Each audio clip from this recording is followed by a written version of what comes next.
meu nome é Patrícia Góes, sou professora e mentora de culinária low carb. Eu quero te dar as boas-vindas à primeira aula da nossa imersão na culinária low carb, um evento para quem quer desvendar os segredos para fazer receitas low carb realmente deliciosas, parar também de jogar ingredientes no lixo. Eu sei que parece bom demais para ser verdade, mas se você me acompanha ou já participou de algum evento ou aula parecida como essa, ou ainda se você já é meu aluno ou aluna, sabe do que eu tô falando. Se eu mesma não tivesse vivido na minha própria pele e visto minhas alunas e alunos passarem pela mesma coisa, eu também acharia que é bom demais para ser verdade. Porque eu sei que se você tá aqui é porque já jogou muita coisa no lixo por receitas low carb que não funcionam, na verdade? Então, vamos começar a aula de hoje com muito entusiasmo e esperança, escutando as palavras de algumas das minhas alunas. Meu nome é Daniele Viana, sou chefe de cozinha, tenho um empreendimento no Chile, conheci o Instagram da Paty, fiquei encantada com a competência e simplicidade que fazem dela uma pessoa muito especial. Desde o início, provando suas receitas que sempre dão certo. Através de muito estudo, ela criou receitas que realmente são deliciosas e servem para todos que querem se alimentar bem de forma saudável. Depois de assistir todo o conteúdo gratuito do Instagram, eu decidi comprar o curso online para ampliar meu negócio e ter uma linha low carb proximamente. Também fui a um curso presencial aqui no Chile e o único que posso dizer para vocês é que não percam a oportunidade de aprender com quem sabe o que está dizendo, com quem estudou muito para chegar aqui e que vocês não somente vão aprender receitas, vocês vão entender como funciona cada ingrediente e com isso poderão desenvolver outras receitas também. Acabei de fazer a primeira receita do clube, pé de moleque. Meu filho perguntou o que é isso e falei, abre a boca e come. E a resposta, parece pé de moleque. Exatamente isso, e ainda falou que era melhor que o normal. Esse era o meu objetivo, coisas saborosas que se assemelham às tradicionais. Obrigada, fiz o bolo, coloquei ele então na mesma quantidade do xilitol, de doçor estava bem. Todos gostaram do bolo, pela primeira vez consegui fazer um bolo low carb que desse certo. Tirei foto e vou te mandar. Estou na lista de espera para Desvendado e assistindo as lives. Tenho aprendido muito e entendido o porquê dos erros. Amo cozinhar, estudar e entender os porquês. Muito obrigada por dividir seu conhecimento. Beijos! Olha isso, gente! Esse biscoito. Que biscoito é esse, Yasmin? É o biscoito craque da Paty Góes.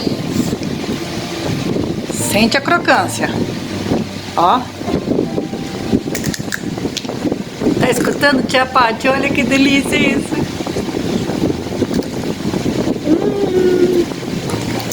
Ficou maravilhoso. E é o quê?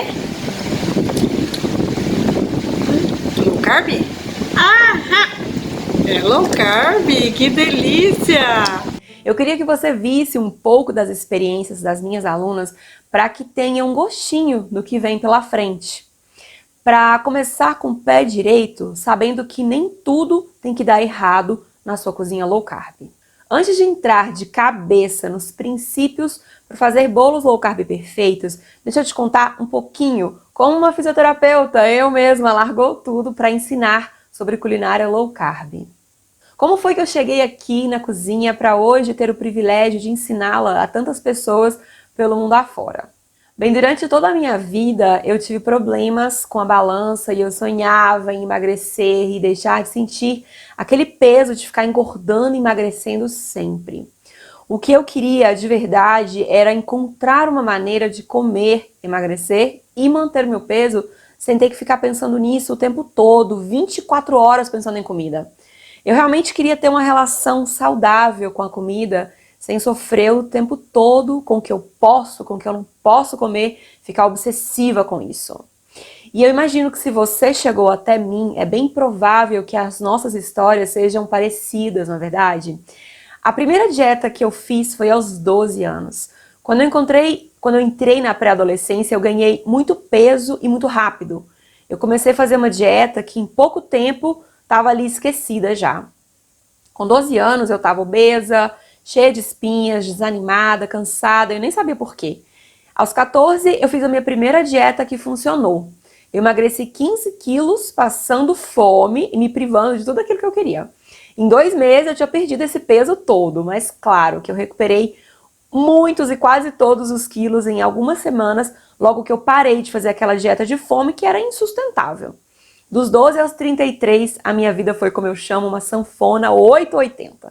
E alternava períodos em que eu estava passando fome ali, contando calorias, indo dormir cedo, porque a barriga roncava e eu já tinha comido tudo que tinha sido planejado. Nos outros períodos, eu abandonava aquela dieta louca e comia. Chutava o balde mesmo, comia sem pensar na qualidade, me jogava em macarrão instantâneo, um biscoito recheado, bolo, doce, pão, muito pão. Eu comia sem aproveitar o sabor da comida, porque naquela fase da sanfona eu não estava de dieta. Eu só comia porque eu não estava de dieta. Minha vida era ou dieta ou chutando balde. Todas as vezes que eu começava a fazer dieta, e eu já fiz muitas, a maior dificuldade era manter aquilo no longo prazo. Eu não conseguia ficar mais de 1 ou 2 meses no máximo, porque eu sentia fome, cansaço, mau humor, barriga roncava, eu não podia nem ir numa festa feliz, não comia nada gostoso. No fim das contas, não tinha saúde, porque eu ficava triste com aquilo. Me sentia sem esperança de poder resolver aquele problema que me incomodava desde sempre. Depois de um tempo, eu comecei a pensar que o problema era comigo, né? Que eu não tinha força de vontade para seguir e para mudar. Afinal de contas, eu já tinha tentado tantas vezes de tudo e nunca tinha conseguido manter. E olha que eu me considero uma pessoa disciplinada, focada, determinada. Eu sou uma taurina que sabe o que quer, mas mesmo assim eu não conseguia manter o peso que eu perdia. Eu não conseguia me manter naquelas dietas loucas. E assim foi, por anos e anos, indo e vindo, engordando e emagrecendo, me privando e me jogando. Quando eu vim morar no Chile, eu deixei a minha vida lá no Brasil, minha família, meu trabalho, para construir uma vida nova aqui com meu marido, que é chileno. Então eu moro em Santiago. E com toda aquela mudança de vida, estresse, o frio, o ócio, eu acabei engordando mais de 10 quilos. E foi depois disso, numa busca por mais uma dieta, que eu encontrei uma tal dieta low carb. Primeiro eu fiquei chocada, né? Porque ela falava tudo ao contrário do que eu tinha aprendido durante toda a minha vida. Inclusive, o que eu tinha aprendido na universidade. Era tudo diferente. Depois de estudar, eu vi que tudo aquilo fazia um sentido fisiológico muito maior que tudo que eu já tinha tentado na minha vida. E eu fiquei fascinada com as possibilidades de poder emagrecer comendo coisas que antes eram proibidonas. Emagrecer para mim sempre estava associado com sofrimento. Mas daquela vez parecia que ia ser diferente. E aí eu propus pro meu marido, né, pra gente tentar junto, e ele topou. E depois de praticar aquela nova dieta, eu emagreci, ele também. Mas junto com o emagrecimento e com todas as roupas voltando a servir, veio um pacote que eu não acreditava ser possível. Energia à disposição que eu nunca tinha sentido. A fome louca e insaciável que eu tinha foi desaparecendo. Eu comecei a comer comidas gostosas que me saciavam, que me davam vontade de comer outra vez. E aí, diante disso, eu decidi que eu queria adotar aquela alimentação para a vida toda, já que eu me sentia tão bem com ela. E além disso, eu também precisava preocupar com a saúde, já que na minha família tá cheio de diabéticos e de obesos, né? Tanto do lado paterno quanto do lado materno. Era unir o útil ao agradável. Depois das primeiras semanas na low carb, eu comecei a sentir falta de ter algumas opções, doces, alguns pãezinhos, né? Alguma coisinha pro final de semana, alguma sobremesa. E se a gente quer manter essa alimentação, né, e a gente queria no longo prazo, eu precisava aprender isso, porque o risco de cair nas tentações antigas ainda era grande. Então eu comecei a buscar receitas low carb na internet.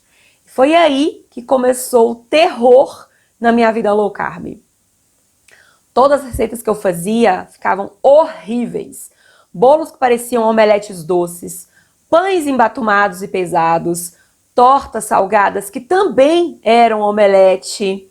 E os bolos de cenoura, esses aí pareciam pudins mal cozidos.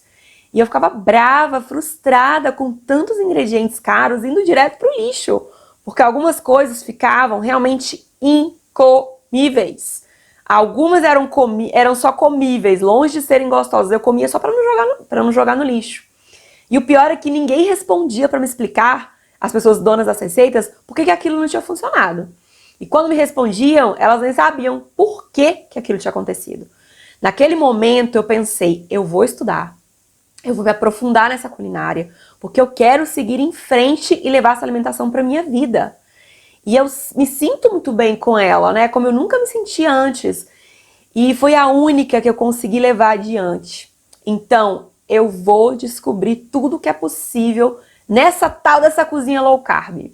E eu comecei então a comprar e ler livros de culinária tradicional, porque culinária low carb não tinha nada escrito.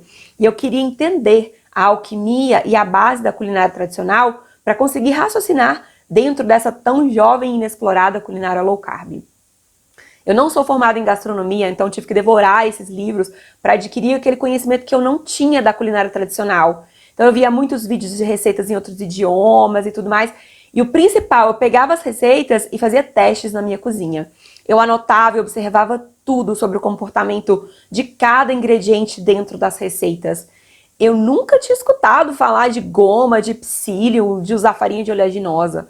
Muitas coisas continuavam dando errado. Eu continuava jogando receitas no lixo, mas agora eu estava começando a entender os porquês. E eu conseguia ajustar nos próximos testes e melhorar a receita. E hoje, depois de anos de caminhada, quase 5 anos de culinária low carb, depois de muitas receitas no lixo, eu cheguei nas receitas que funcionam, que são gostosas, que entram para as famílias ou que viram até produtos de sucesso nas empresas das minhas alunas. Algumas receitas, como pão de queijo, a rosca de canela, precisaram de mais de 20 testes para chegar nas quantidades ideais. Hoje eu tenho as minhas massas de bolos de diversos métodos, recheios, coberturas, salgadinhos, pães, docinhos, sobremesas, pão de queijo e muito mais. E a razão de eu ensinar tudo isso, de ter abandonado lá minha profissão como fisioterapeuta, quando eu já estava aqui no Chile, é porque lá atrás, quando dava tudo errado, o meu sonho era ter tido um professor ou professora que me desse a mão e me explicasse tudo. Que me dissesse, olha, Paty, é aqui que tá dando errado, é por isso, por isso, por isso. É aqui que você precisa mudar para melhorar. E foi assim que eu encontrei a minha vocação para ensinar. E hoje eu ensino tudo que eu sei com amor, com dedicação e com muito cuidado com quem quer aprender. E eu achei o meu lugar no mundo, ensinando as pessoas que a cozinha low carb ela pode e deve ser gostosa e apreciada por todos da família. E baseada na minha experiência nestes anos, deixa eu te contar onde estão os maiores erros na culinária low carb. Eu vejo que a maioria das pessoas elas erram por ter um raciocínio culinário baseado na culinária tradicional. Mas na culinária low carb tudo é diferente, tudo é diferente. Eu vejo pessoas usando farinhas low carb sem ter ideia do que elas fazem ali na receita, qual a função de cada uma delas, usando todas as farinhas low carb como se fossem iguais. Colocando também nas receitas goma, psyllium, por exemplo, sem conhecer direito todas as suas funções, só para substituir a falta do glúten, como eu escuto muito por aí. Desconhecem métodos e técnicas para ter texturas diferentes. Eu vejo muita gente misturando ovo, creme de leite, farinha de amêndoas, chamando de pão. E aí coloca um pouquinho de adoçante nessa mesma mistura, chama de bolo, sem usar técnica, sem raciocínio culinário. E o resultado geralmente são omeletes doces e salgados ao invés de pão e bolo. Muita gente pensa que seguir a receita à risca é o suficiente, que é só pegar a receita e fazer que vai dar certo. Mas eu posso te afirmar, e eu sei que você vai concordar comigo, que só ter receita, se isso resolvesse, provavelmente eu ainda seria fisioterapeuta e ninguém ia me procurar para aprender culinária low carb. Não existiria problema e todas as receitas ficariam como nas fotos postadas nas redes sociais. Era só dar um Google ou buscar no Instagram, fazer receita e pronto, resolvido. Mas sabemos que não é assim, não é verdade? O que eu vou te mostrar aqui é que tudo tem o seu porquê. E sabendo disso, tudo muda na culinária low carb. Eu sempre digo que a culinária low carb não é matemática, não é uma ciência exata. Não basta seguir a receita de olhos fechados. É preciso entender os ingredientes, suas funções, suas interações com os outros ingredientes para ter receitas gostosas, bonitas e que entram para a família. Só assim elas vão substituir aquelas versões antigas que não fazem bem à nossa saúde. Vamos agora à parte prática da nossa aula. Então prepare papel e caneta para anotar tudo e depois colocar em ação. Na primeira aula da nossa imersão, vamos mergulhar no mundo dos bolos low carb. Vamos passar por vários tópicos aqui na aula. Primeiro, métodos para fazer bolos, formas adequadas para cada um dos métodos, análise de ingredientes, importância do forno e também vou falar para vocês uns problemas mais comuns nos bolos low carb e as possíveis soluções. E por falar em problemas comuns, eu vou começar falando sobre o maior problema dos bolos low carb. Por que um bolo low carb fica com textura de omelete? Eu quero que você pense comigo em como são as receitas que encontramos por aí de bolos low carb. Geralmente, encontramos dois padrões de receitas de bolo low carb. A primeira é uma mistura de farinha de amêndoas ou outra oleaginosa, creme de leite em bastante quantidade, ovos vários, fermento químico e adoçante. Mistura tudo, coloca na forma e leva para assar, não é isso? No outro padrão, é uma mesma mistura parecida, só que no lugar da farinha de amêndoas é farinha de coco. Então, uma mesma mistura parecida. Pode haver algumas variações, às vezes você vê uma raspinha de limão, cacau, mas a base geralmente é essa, se você observar bem. É uma mistura de ingredientes sem técnica, sem pensar o que é do bolo, né? É o famoso mistura tudo, reza e espera o milagre. Pensa comigo, qual textura tem um omelete? Geralmente é úmido e fofinho, certo? Vamos analisar os ingredientes da primeira base dos bolos, feita com farinha de amêndoas. Qual é a quantidade de gorduras dessa receita? Muita, já que tem farinha de oleaginosas, creme de leite, gema dos ovos. Toda essa gordura fornece grande umidade à massa. Além disso, estão as claras, que são riquíssimas em água, ou seja, mais umidade. Adicionamos agora o fermento, que vai dar bolinhas de ar. E essa massa úmida vai crescer e ficar fofinha. Qual textura esperamos de uma mistura? Com muitas gorduras, muita água, pouca proteína, nenhum ingrediente para estruturar e um pouco de fermento. Umidade e fofura. Não é a mesma textura do omelete?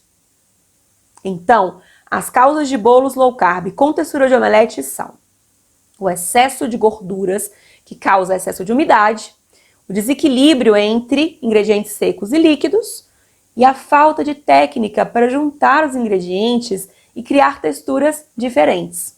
Vamos analisar aqui os ingredientes da segunda base de bolos feitas com farinha de coco.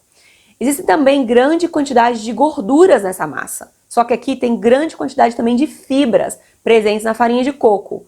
Essa mistura tem como resultado uma massa que é pesada demais. O bolo fica seco, embatumado e não cresce. Misturar todos os ingredientes sem saber o que você está fazendo não vai mudar o seu bolo low carb. Você precisa saber o que você quer dele. Como você quer que ele fique? Você quer que ele fique mais ou menos estruturado? Mais fofo? Mais denso? É para tomar com um cafezinho ou para montar um bolo alto de aniversário? E é aqui onde entram os métodos para fazer bolos. Os ingredientes podem ser inclusive aqueles mesmos do bolão omelete, mas quando você usa as técnicas para trabalhá-los e sabe as quantidades que deve usar, tudo muda. Vou falar para vocês sobre 3 principais métodos para fazer bolos.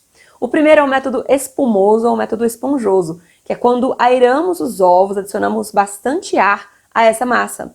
Bons exemplos são rocambole, pão de ló, bolo chiffon, bolo genuato, toalha felpuda, que são bolos levinhos, com uma estrutura mais delicada, mais frágil. Nos fazem lembrar assim uma nuvem, né? Um bolo bem fofinho. Aqui estão algumas imagens para você ver.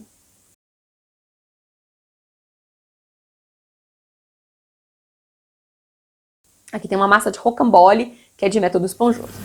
Vou cortar aqui o rocambole, que é um bolinho de método espumoso. É um bolinho fofinho. Ó, coisa linda! Deixa eu mostrar. Olha, tá vendo aqui a massa bem airada? Bem fofinha.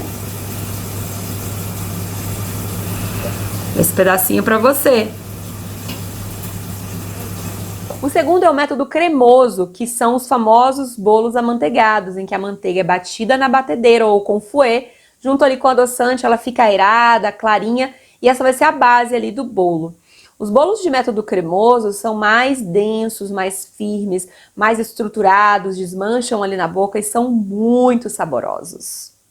O terceiro método é o método por adição, ou os populares bolos de liquidificador, que são aqueles bolos em que fazemos uma mistura de líquidos mais cremosa e adicionamos a uma mistura de secos.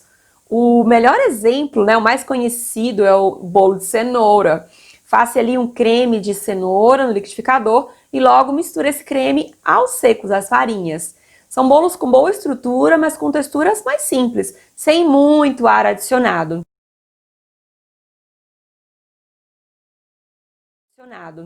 A chave de conhecer os métodos é que você pode escolher o bolo certo de acordo com os seus objetivos. O bolo mais estruturado, mais firme desses métodos é o bolo amanteigado. Então, se você vai fazer um bolo confeitado, mais alto, essa massa ela é mais indicada porque ela tem mais estrutura. Logo vem os bolos de método de adição, que também tem uma boa estrutura, também dá para montar bolos mais altos, mas é uma textura um pouquinho mais rústica, digamos. Eles são bons também para aqueles bolinhos do dia a dia, né? Bolinho ali para tomar com café e também para bolos confeitados, como eu falei antes. Para bolos mais altos, a estrutura do amanteigado sempre vai ser melhor, que ele é mais firme. Por último estão os bolos esponjosos, que são leves e fofinhos, que não são tão adequados para bolos muito altos. Eles são perfeitos ali para um bolinho caseiro, com gostinho de bolinho de vó e de mãe. Como eles são mais leves, eles não aguentam muito peso. Se você colocar muito peso, ele vai afundar. Então dá para rechear sim, mas não dá para fazer assim muitos bolos um em cima do outro, que ele vai dar uma afundadinha. Para cada método de bolo, tem uma forma adequada para assar. Eu já vou te explicar isso porque isso é muito específico da culinária low carb. Vamos começar pelo mais delicado, que é o bolo esponjoso. Imagina uma massa leve, airada, fofinha. O que faz esse bolo crescer, e algumas massas nem tem fermento, né? O que faz esse bolo ficar fofinho é o ar que foi adicionado quando os ovos foram batidos, né? Então aí pro forno, a água presente ali nas claras vai evaporar, as bolinhas de ar se deslocam e fazem o bolo crescer. Esse é o principal fermento desse bolo. Ele é um bolo de ar, ele é uma massa frágil e delicada. Somamos aqui uma característica bem específica da culinária low carb, que é a ausência, né, de amido e de glúten. Esses dois, na culinária tradicional, ajudam a estruturar os bolos esponjosos. Eles criam ali uma trama que faz o ar ficar mais firme. Na low carb a gente não tem isso. Então a estrutura é ainda mais frágil. Se você assa bolos tão fofos em formas muito altas, com ou sem furo no meio, ele começa a crescer e ele não tem estrutura para segurar aquele ar. A trama dele é mais frágil. Então esse bolo sobe com a ação do calor, mas não tem ninguém ali para segurar aquele ar. Então ele cai, ele abaixa dentro do forno ou quando você tira. Para esse tipo de bolo, nem é bom untar tanto as laterais, porque quando ele começa a crescer, ele vai se agarrando ali as laterais para segurar a estrutura. Eu brinco que é o bolo Homem-Aranha, que ele vai subindo e vai jogando as teias ali para segurar e se agarrar. Se tiver untado demais, ele vai ter dificuldade para se segurar. As melhores formas para assar bolos de método esponjoso low carb são as mais baixinhas e abertas.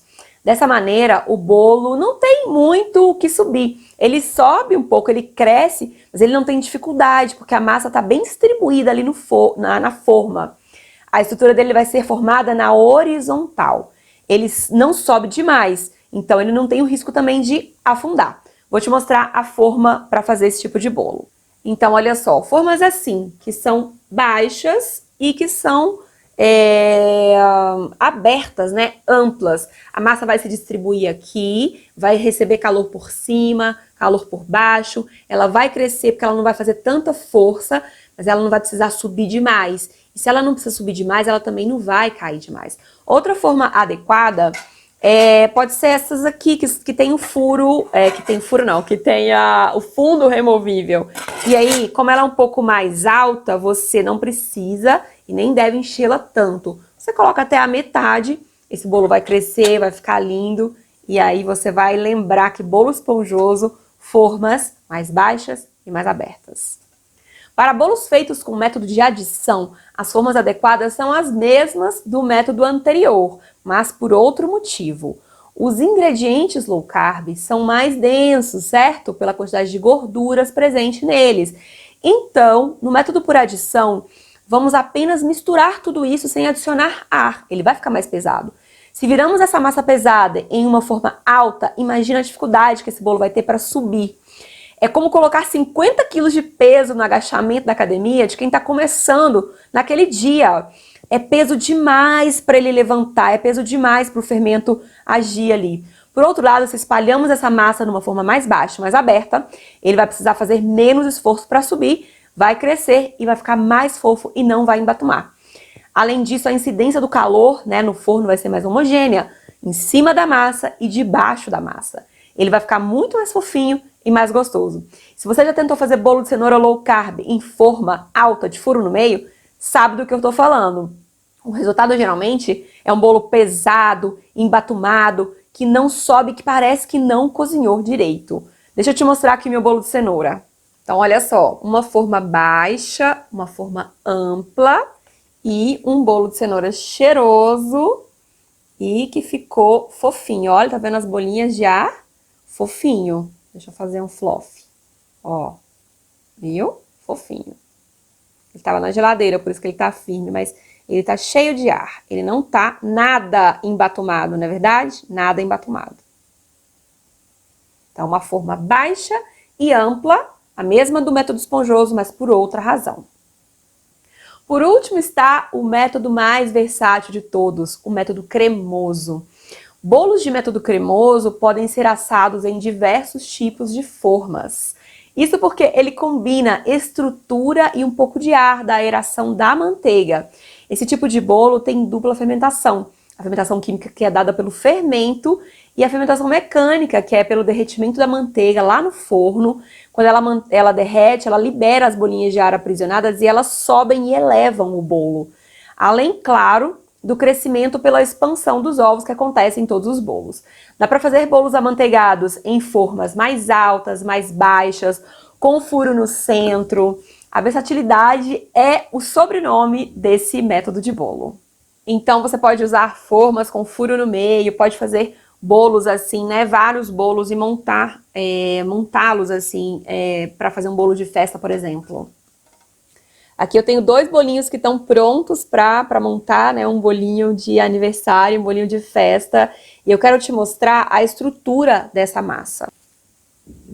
Olha só, é uma estrutura bem firme, ele tá cortado já, ó. Tá vendo? Tem uma estrutura firme, ele é um bolinho amanteigado, aguenta recheio, aguenta cobertura, aguenta os cortes. Aqui eu fiz, tá vendo, 2 cortes. 2 cortes. E ele é bem estruturado, gostoso e derrete na boca. Então, é um bolo adequado para várias opções. Mas atenção, nem tudo é forma. Suas massas de bolo precisam estar bem equilibradas, maleáveis, estruturadas para completar a perfeição do bolo low carb. Agora eu vou falar um pouco sobre as farinhas em bolos low carb. Independente da farinha low carb escolhida, ela deve ser clara e fina. Você sabia que o concreto feito com brita se quebra mais facilmente que o feito com areia? O de areia, ele é mais denso, mais estruturado, tem uma liga melhor.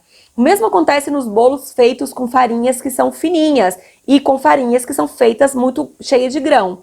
Se há grãos nessa massa, ela não fica com uma liga perfeita. E ao começar a crescer, esses grãozinhos, ao esticar a massa, eles podem romper a estrutura e o bolo afunda. Quanto mais fina, melhor a liga, melhor a estrutura. As farinhas mais adequadas para dar volume aos bolos low carb são as de oleaginosas, de coco e de amendoim.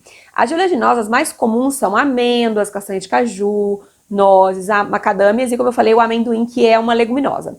As mais neutras, né, são as de amêndoas e a de castanha de caju.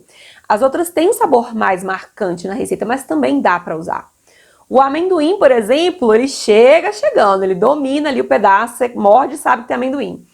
Além disso, peneirar as farinhas é muito importante, já que as massas são mais pesadas e ao peneirar, adicionamos ar a essa massa. Isso é muito útil na low carb, porque como as massas já são mais pesadas, peneirar a farinha pode dar ali uma textura mais fofinha que você precisa. Na aula de sexta-feira eu vou te ensinar os segredos, né, sobre os pães low carb deliciosos. Vou falar mais sobre farinhas e substituições, tá bom? Vamos ficar aqui hoje, você precisa saber que para ter bolos perfeitos, a estrutura deve ser feita com farinhas que são claras e fininhas. Eu aproveito para te contar que as farinhas de coco não são todas iguais. elas vão variar muito de acordo com a marca que você compra. Eu vou te explicar por quê. Não sei se você sabe, mas um dos grandes desafios da culinária low carb é lidar com a falta de padronização dos ingredientes naturais. Então, se você compra uma farinha de coco de uma marca, ela pode ser completamente diferente de outra marca. Existem farinhas de coco que são claras, fininhas, existem farinhas de coco que são escuras, tem algumas que são claras, mas que você consegue ver a fibra do coco bem grosseira. Então elas variam muito, muito de acordo com o fabricante. E usar uma farinha clara e uma farinha escura faz toda a diferença na sua receita toda. Vou te explicar por quê. Nas farinhas de coco que são escuras, ela é escura porque preserva aquela parte escura da polpa do coco. E isso é fibra. Então essa farinha ela vai ser muito mais fibrosa, ela vai ser muito mais seca, ela vai absorver muito mais líquidos na sua receita. As claras, você também pode, às vezes em algumas, perceber essa alta absorção, porque apesar delas serem claras e finas muitas vezes, elas foram desengorduradas, então elas têm um poder de absorção muito maior, então elas vão variar sempre. E farinhas que são muito secas e muito escuras deixam suas preparações com um sabor muito forte, com uma textura, você morde e já sente a fibra do coco, além de ficar muito pesada pelo excesso de fibras. A farinha que tem muitas fibras também visíveis atrapalha a estrutura ali da sua receita também. A mesma coisa que eu falei lá para farinhas de oleaginosas que tem os grãos. Essas fibras, elas também vão romper ali a estrutura e seu bolo pode ficar, né, com uma estrutura pior, além de ficar muito pesado. Como lidar com isso, então? O que vai te guiar numa receita que tem farinha de coco? Não é a quantidade da receita. Muitas vezes a receita está escrito lá, por exemplo, 200 gramas de farinha de coco. Se a sua farinha de coco for completamente diferente da pessoa que fez a receita, você vai perder a sua receita e vai jogar no lixo, porque vai deixar a sua massa ressecada, mas muito ressecada, uma tábua mesmo. Então, o que vai te guiar? É a textura. Você tem que colocar essa farinha aos poucos na receita para conseguir atingir a textura da receita que você está reproduzindo. Isso é mais importante do que a quantidade, principalmente quando essa farinha de coco ela entra em volume, ela é a principal farinha da sua receita. Então, resumindo, talvez essa seja a informação mais importante dessa aula. As farinhas de coco não são todas iguais. As farinhas naturais não são padronizadas. Eu vou te mostrar aqui agora um teste de absorção da farinha de coco que eu vou fazer para você ver com duas marcas diferentes que eu uso. Eu gosto das duas, mas olha como a absorção de uma e de outra é diferente. Vem comigo. Aqui eu tenho duas farinhas de coco, claras e finas, são duas marcas que eu gosto, mas uma é mais branquinha e a outra mais amarelada, mas apesar disso eu gosto das duas, eu uso as duas. Vou mostrar pra você a diferença de absorção de água das duas. Vou colocar aqui mesma quantidade de água.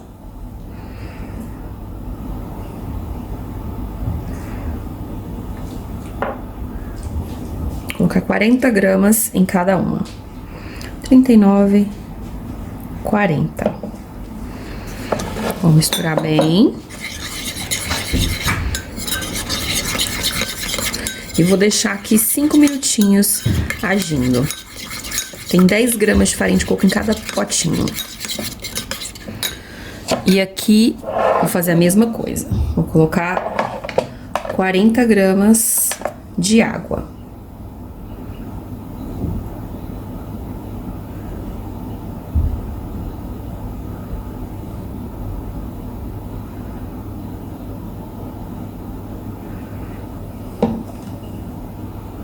Passou 1 graminha. Vou fazer a mesma coisa, misturar. E daqui a 5 minutos eu vou te mostrar como vão estar as duas, tá bom? Vou deixar descansar 5 minutos para a farinha de coco absorver a água.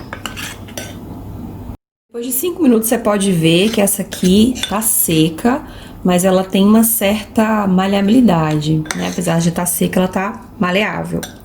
E essa aqui tá muito mais dura, olha. Tá vendo que ela, você consegue ver até ela meio quebradiça? O que eu quero dizer com esse teste? Eu vou colocar mais um pouquinho de água aqui pra chegar num ponto. Eu coloquei 10 gramas de farinha de coco e 40 de água, então ela absorveu 4 vezes o peso dela em líquido. Isso que acontece nas receitas, quando às vezes a gente coloca a farinha de coco, acha que tá faltando e vai colocando, vai colocando. Ela começa a agir nesses minutos seguintes e começa a absorver toda a umidade da sua receita. E aí fica super ressecado e quebradiço. Então, a farinha de coco tem que colocar aos poucos e esperar a ação dela. E você vai ver que cada uma aqui é diferente. Vamos colocar mais um pouco de água pra ver até onde ela vai. Então, vamos colocar aqui nessa mais 30 gramas. 35, passou um pouquinho. Vamos colocar 35 na outra também. Eu vou misturar. E mesma coisa, eu vou deixar agindo 5 minutinhos.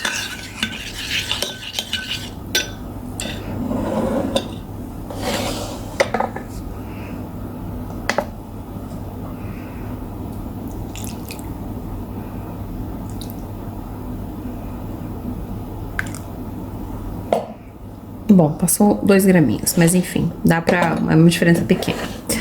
E aí, vou misturar também e vou deixar agir 5 minutinhos e já te mostro. No descanso, você pode ver que essa aqui ficou bem mais ralinha com essa quantidade de água. E essa aqui, com a mesma quantidade de água, ela ainda tá bem espessa. Então, pra você ver que aqui, mesmo entre as farinhas claras e finas, tem diferença. Imagina, então, entre as farinhas claras e escuras, as com mais fibras, as mais grossas. Tem que tomar muito cuidado e usar aos poucos. Esse teste serve pra você ver que a farinha de coco absorve os líquidos aos poucos e que as farinhas são diferentes. Assim, você tem que usar de maneira, né, assim, mais... Pelo menos pela primeira vez, quando você pegar essa farinha pela primeira vez for fazer a receita, você tem que usar ali aos pouquinhos para chegar na textura que você precisa e não seguir a quantidade de farinha de coco da receita cegamente. Depois de aprender a lidar com a farinha de coco, você já pode ser parte do nosso Team Farinha de Coco, que é um grupo de pessoas já pelo Brasil, pelo mundo afora, que já se apaixonou pela farinha de coco depois que aprendeu a usar. Ela é uma farinha muito importante na cozinha low carb. Ela é muito versátil, ela é uma das farinhas também mais baratas, mais econômicas, mas você precisa aprender a lidar com ela. Depois disso, Team Farinha de Coco, I love farinha de coco. Eu não sou de comentar nos vídeos, mas tive que abrir uma exceção. Que bolo incrível! Não achei que ia conseguir comer um bolo tão igual a bolo somente com farinha de coco. Já tinha desistido de fazer bolo devido ao preço caro da farinha de amêndoas. A dica da farinha de coco é essencial. Muito obrigada por compartilhar. Eu evito usar nos meus bolos a farinha de linhaça, a não ser que essa massa seja escura e mais seca, como as massas feitas com cacau, porque nelas a linhaça não vai aparecer tanto e vai ajudar a estruturar. Mas uma massa com muita umidade e presença de linhaça é garantia de bolo sabor quiabo. Então, se você for usar, toma cuidado. Se for uma massa também muito clarinha, a linhaça vai escurecer um pouco. O que eu não uso de jeito nenhum nos meus bolos é psyllium. Ele escurece, deixa feio e às vezes com uma textura arenosa. Ele é muito útil na culinária low carb, mas eu não gosto e não uso nunca em massas de bolos. Existem muitos tipos de adoçantes que podem ser usados na culinária low carb. Hoje eu vou falar especificamente dos mais conhecidos e das suas diferenças, o xilitol e o eritritol. Nós podemos analisar o xilitol e o eritritol desde 2 pontos de vista, do ponto de vista nutricional e também do ponto de vista culinário. Do ponto de vista nutricional, xilitol e eritritol eles têm uma absorção muito diferente no nosso organismo. O xilitol ele vai ter uma absorção de aproximadamente 50%, então 50% ali dos carboidratos dele vai ser absorvido e ele vai, por isso, elevar um pouco a nossa glicemia. Não é muito, mas eleva um pouco. Para quem tem mais problemas, né, com elevação de glicose, quem é diabético tipo 1 ou tipo 2, tem sempre que medir para ver o que o xilitol faz ali no organismo de cada um. O eritritol, por outro lado, ele não eleva a nossa glicemia, né? Ele tem uma outra via de excreção que ele não eleva a nossa glicemia.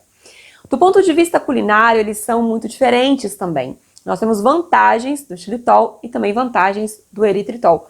Não dá para usar um tipo de adoçante só na culinária low carb e querer resultados perfeitos, né? Como se eles fossem açúcar. Cada um tem uma função diferente e um resultado diferente.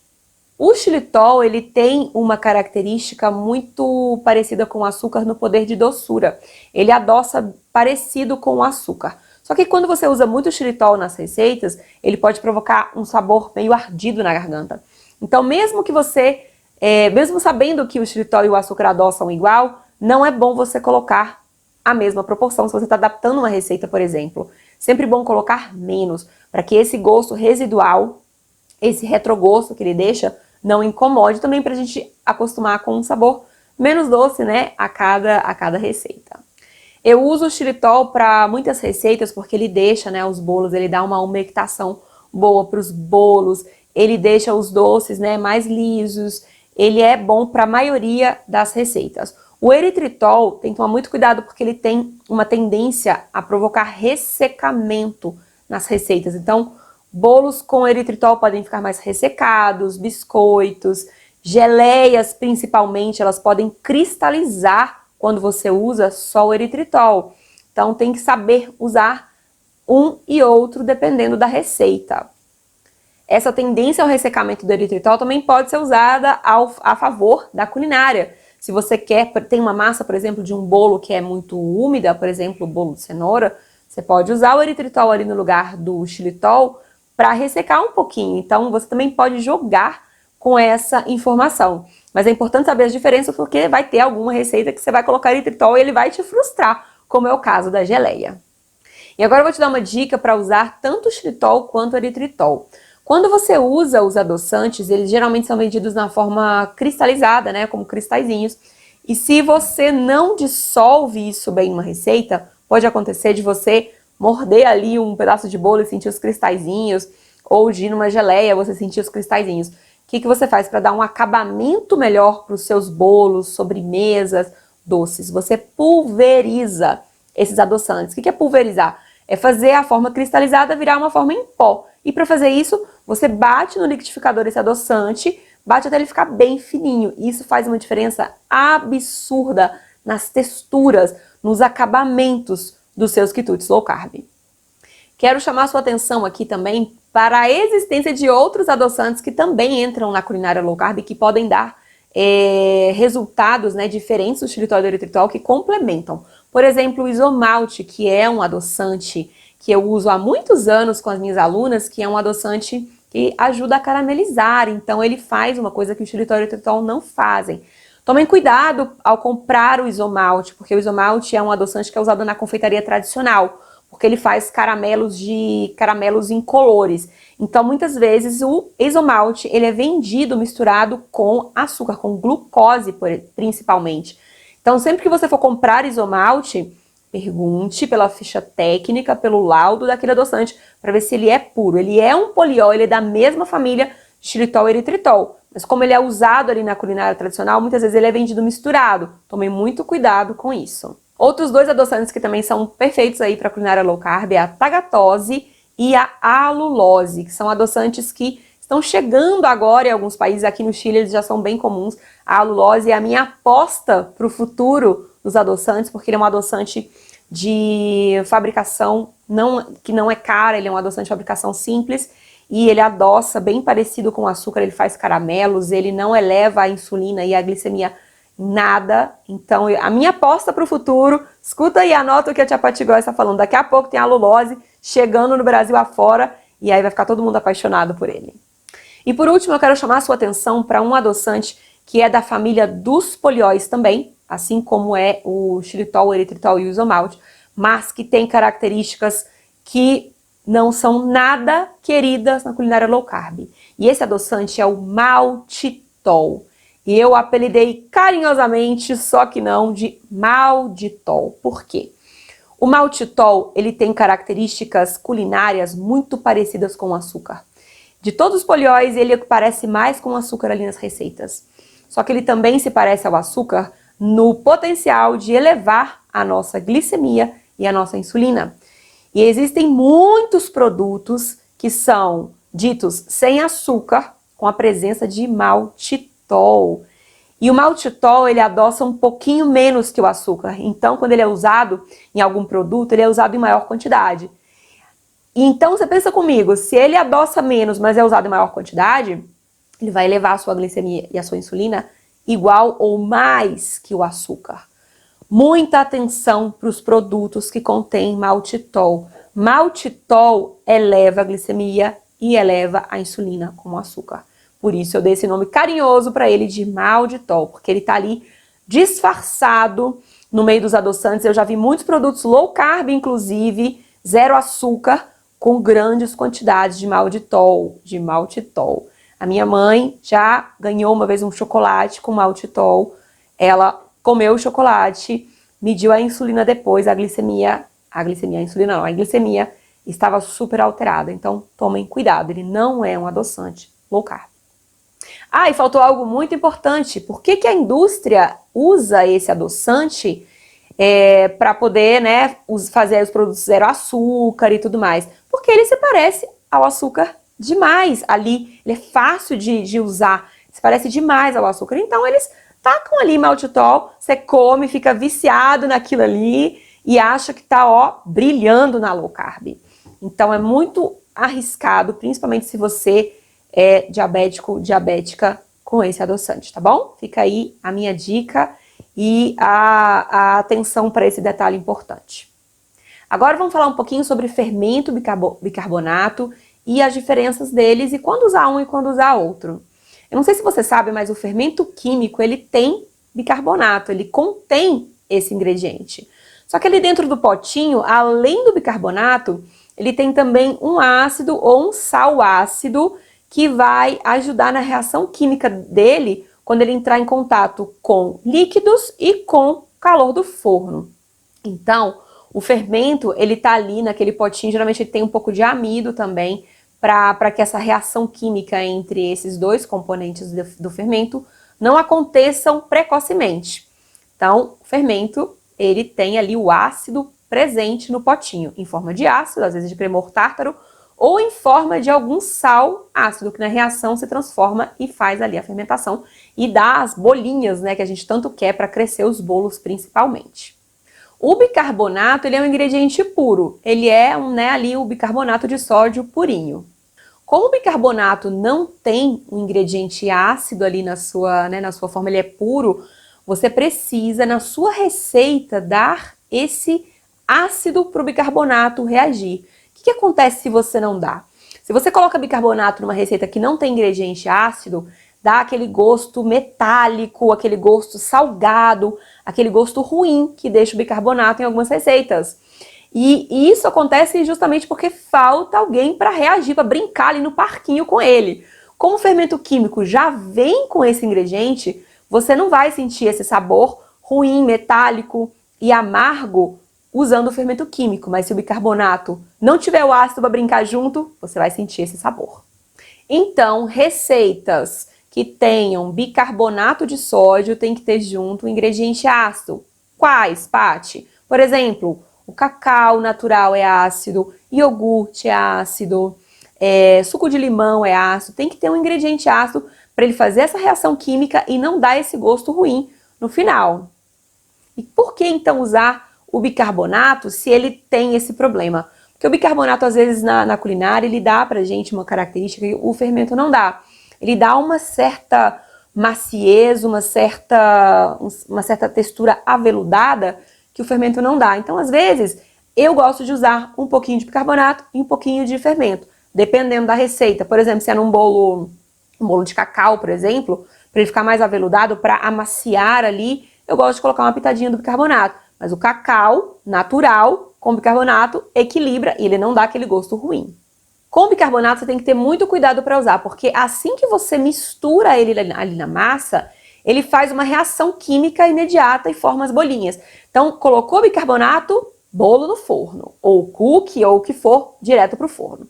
O fermento químico também, só que o fermento químico, ele age de duas vezes, né? Você mistura ele ali, ele vai reagir com os líquidos e vai formar as bolinhas. Só que depois, quando ele vai para o forno, ele faz uma segunda reação então ele cresce de novo. Ele tem dois momentos. Se você deixar ali uma massa de bolo uns minutinhos fora do forno, ela vai ter um crescimento no forno porque tem uma segunda reação química. Mas com bicarbonato não. Colocou, reagiu, forno, porque senão essa massa vai murchar. Queria falar para você também ter muito cuidado sempre com as quantidades de fermento químico, porque às vezes a gente pensa assim, nossa, eu quero fazer esse bolo low carb crescer, quero ele bem alto, aí a gente vai lá, taca fermento químico. E isso não é legal, porque o excesso de fermento químico, o que ele faz na sua massa? Ele gera tanto ar, que essa massa não tem estrutura para segurar. Então esse bolo sobe rapidinho e começa até a borbulhar em cima de tão alto, mas logo ele cai, porque não tem estrutura para segurar tanto ar. Então, o fermento químico é importante, é imprescindível, é vital na receita, mas nunca em excesso. Outra coisa muito importante é o forno estar pré-aquecido. Se você coloca uma massa de bolo que tem ou fermento ou bicarbonato num forno frio ou num forno morno, você vai estar contribuindo para esse bolo não ter o crescimento adequado. Então o forno tem que estar pré-aquecido, sempre, tá? Sempre. Tanto para o uso do fermento quanto para o uso do bicarbonato. Então o forno tem que estar pré-aquecido para facilitar a ação desses dois. Se o forno também estiver quente demais, você colocou o forno a 250 graus por uma massa de bolo esponjoso, que tem muito ar, o que vai acontecer? Vai entrar no forno essa massa, tá tão quente que ela vai subir, vai acontecer a mesma coisa que o excesso de fermento. Vai subir e tal, vai borbulhar, só que é tanto que ela não aguenta guardar aquelas bolinhas de ar e aí seu bolo cai. Então a temperatura do forno ela é essencial para você fazer bolos sensacionais. E por falar em forno, vamos falar de forno, que é uma das coisas mais importantes. Se na culinária tradicional já é importante, aqui na culinária low carb posso dizer que é ainda mais importante. O pré-aquecimento do forno para qualquer receita sempre deve ser feito. Você não pode ficar aí na penduragem, não vou aquecer o forno tanto tempo não, porque vai gastar o gás, vai gastar a eletricidade. Porque se você não fizer esse pré-aquecimento, você vai economizar no gás e na eletricidade, mas você vai jogar o seu bolinho no lixo, porque ele não vai crescer direito. Ele vai ou embatumar, ou vai ficar de qualquer jeito que não seja um bolo perfeito. O pré-aquecimento do forno ele deve ser feito entre 20 e 30 minutos antes de colocar o bolo ali dentro, na temperatura indicada para assar o seu bolo, né, a temperatura que está na receita. Então, 20, 30 minutos antes de colocar o bolo no forno, ele tem que estar ali firme e forte. Agora, outra coisa importante, a temperatura interna do forno. Tem algumas massas, principalmente as massas que são mais leves, elas precisam de uma temperatura mínima de 185, 190 graus para crescer e estruturar. Se o seu forno estiver muito abaixo disso, não vai crescer esse bolo, não vai crescer esse bolo, ou ele vai crescer um pouco e vai afundar no meio. Então eu te pergunto, você confia no seu forno? Você sabia que os fornos têm o péssimo hábito de mentir pra gente? Nem sempre são confiáveis. Às vezes você coloca lá o pininho ou o digital no 180, mas quando você vai medir isso, você vê que ele não tá naquela temperatura. E como que faz para medir isso? Ó, termômetro de forno. Uma ferramenta imprescindível para você ter uma relação amorosa com o seu forno, para você saber se ele está mentindo para você ou não. O termômetro de forno, como você pode ver aqui, ele é uma ferramenta simples, uma coisa barata, um termômetro desse custa de 15 a 20 reais. E você usa para ver se a temperatura que você indica quando coloca ali no seu medidor ali da temperatura do forno é a mesma da temperatura interna do forno. E eu vou te contar uma história que aconteceu com uma aluna minha, que eu sempre uso para ilustrar, para você ver o tanto que pode divergir esses dois números. A minha aluna, ela fazia bolos e ela fazia as minhas receitas, fazia direitinho, a massa ficava linda, mas quando ela assava, o bolo não crescia direito, ou ele crescia um pouquinho e afundava. Depois de analisar com ela todas as possibilidades, por que estava acontecendo aquilo, eu falei, vamos ver esse forno. Compra um termômetro e vamos medir. E ela mediu a temperatura do forno. Quando o forno dela estava marcando ali no 180, a temperatura interna dele era 150 graus. Não tem bolo que suba, nem com reza brava, em 150 graus, que se estruture bem nessa temperatura. E aí ela ajustou isso, né? Colocou ali, mediu com o termômetro, viu onde era o 180, assou os bolos e eles mudaram completamente.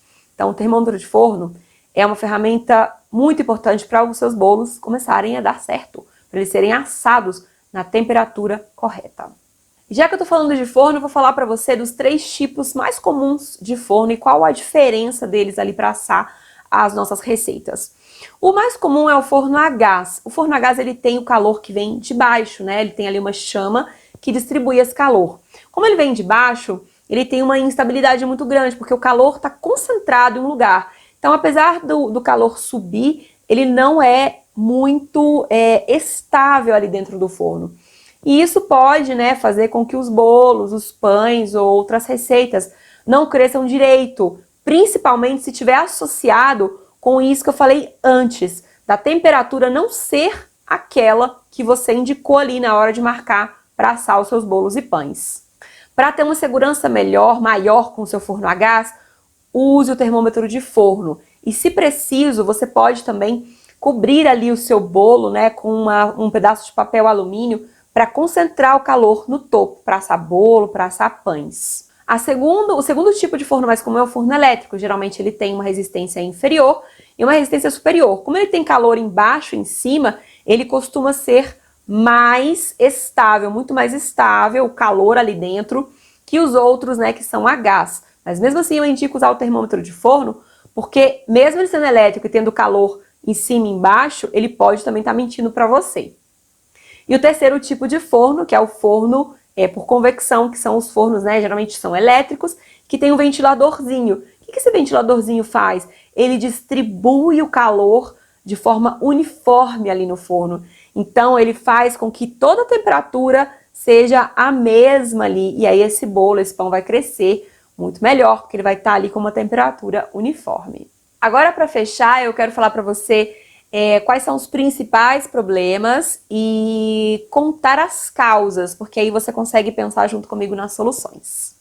Bolos que não crescem, né, não crescem ou embatumam, tem como principal causa o forno frio, o excesso de gorduras, o forno que não atinge temperatura adequada, o fermento que não funciona e o excesso de fibras. Bolos que crescem e afundam, pode ser a forma inadequada ao método, o forno muito quente, o excesso de fermento ou a falta de estrutura. Bolos que embatumam e ficam parecendo meio crus, pode ser excesso de gorduras, também a forma inadequada, forno que não atinge temperatura correta. E aqueles que crescem demais, extravasam ali da forma, excesso de fermento e excesso de calor. Então hoje eu te contei um pouco da minha história, de como eu vim parar aqui na Cozinha Low Carb.